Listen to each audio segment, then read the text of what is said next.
അപ്പോ എന്തൊക്കെയോ ഈ തേർഡ് പാർട്ടിയും നിങ്ങളുടെ വ്യക്തിയും തമ്മിൽ എടുത്തു ചാടി പ്രവർത്തിക്കുമായിരുന്നു. രണ്ടുപേരും അവരുടെ ഉള്ളിലുള്ള ആഗ്രഹങ്ങള്, വികലമായ ആഗ്രഹങ്ങള് നടത്തിയെടുക്കാൻ വേണ്ടിയിട്ടാണ് ഈ ഒരു ബന്ധത്തിലേക്ക് പോയത്.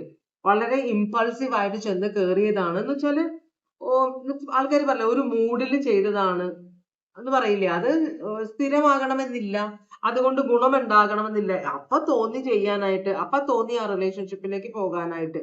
അങ്ങനെ ഒരു കാര്യമാണ് ഇവിടെ പറയുന്നത്. ഡിവൽ കാപ്രിക്കോൺ ആണിത്.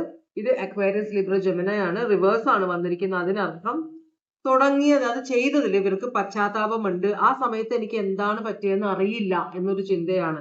ചിലപ്പോൾ ഇവരുടെ ഉള്ളിലുള്ള ആ ഒരു തെറ്റ് ചെയ്തു എന്ന ബോധം, അത് അവരെ ഏറ്റെടുക്കാതെ മറ്റുള്ളവരുടെ മുഖത്തേക്ക് വെക്കാനുള്ള ഒരു ട്രയലും കൂടി ആയിരിക്കും. രണ്ടുപേരും ഏകദേശം ഒരേ സ്വഭാവമുള്ള ആളുകളാണ്.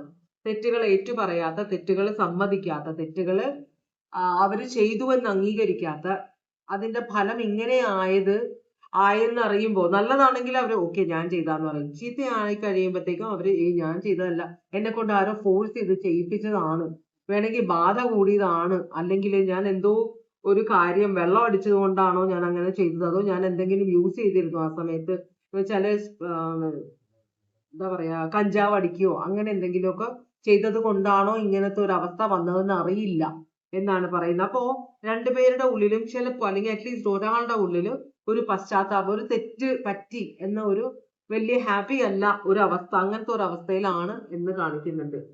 ഓൾറൈറ്റ്, അങ്ങനെയാണെങ്കിൽ നിങ്ങളും നിങ്ങളുടെ വ്യക്തിയും തമ്മിലുള്ള ഇപ്പോഴത്തെ എനർജി എന്താണ് ഭഗവാനെ?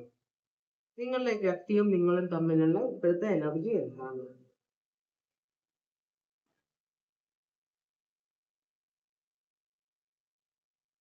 നിങ്ങളുടെ വ്യക്തിയും നിങ്ങളും തമ്മിലുള്ള എനർജി ചോദിച്ചപ്പോൾ 3 കാർഡുകളാണ് ഇവിടെ വന്നിട്ടുള്ളത്. പോസിറ്റീവ് ഉണ്ടെങ്കിൽ ആൾക്കാര് എന്തെങ്കിലും ആവട്ടെ, വരാനുള്ള കാർഡുകളാണ്. ഒരാള് നടുക്ക്, ഒരാള് വളരെ പോസിറ്റീവ് ആയിട്ട്.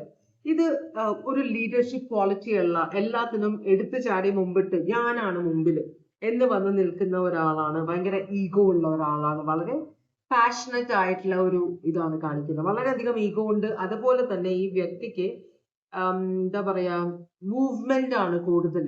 വാക്കുകള് ഒരു സൈഡില്, പ്രവൃത്തി വേറൊന്നായിട്ട് മാറുന്ന ഒരു ക്യാരക്ടർ. എന്ന് വെച്ചാല് ഭയങ്കരമായിട്ട് കാര്യങ്ങളൊക്കെ പറയും, പക്ഷെ അതൊന്നും പ്രാവർത്തികമാക്കില്ല. അങ്ങനത്തെ ഒരു എനർജിയാണ്. എന്നാൽ എല്ലാവരും അപ്രീഷിയേറ്റ് ചെയ്യണം, എല്ലാവരുടെ മുമ്പിലും മുന്നിൽ